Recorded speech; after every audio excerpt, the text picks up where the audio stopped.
You won't believe what happened to me one night when I was driving out of Chicago. It was past midnight, and I was on I-80 heading east. The kind of late night drive where everything feels too quiet and your mind starts to play tricks on you.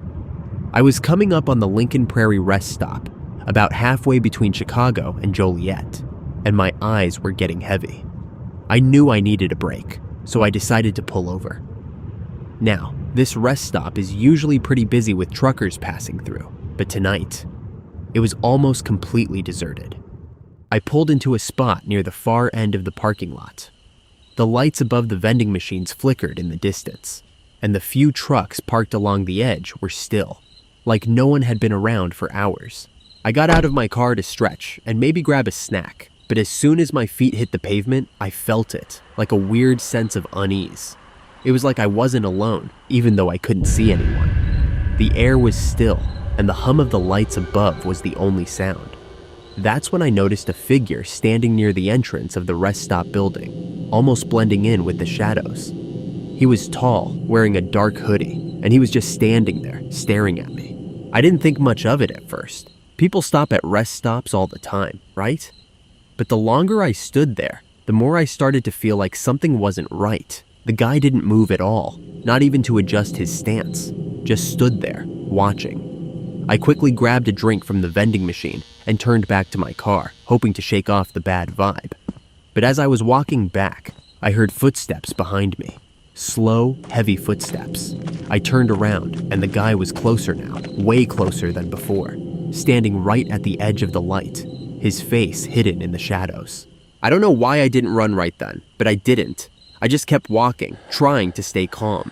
When I reached my car, I quickly unlocked the door and jumped in, locking it the second I sat down. I started the engine, ready to get the hell out of there, but I hesitated for a second. I glanced in the side mirror, half expecting to see him standing right behind me, and there he was.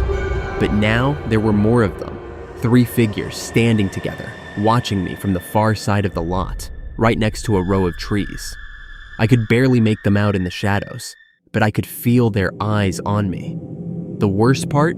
They weren't moving. They were just standing there, as still as statues.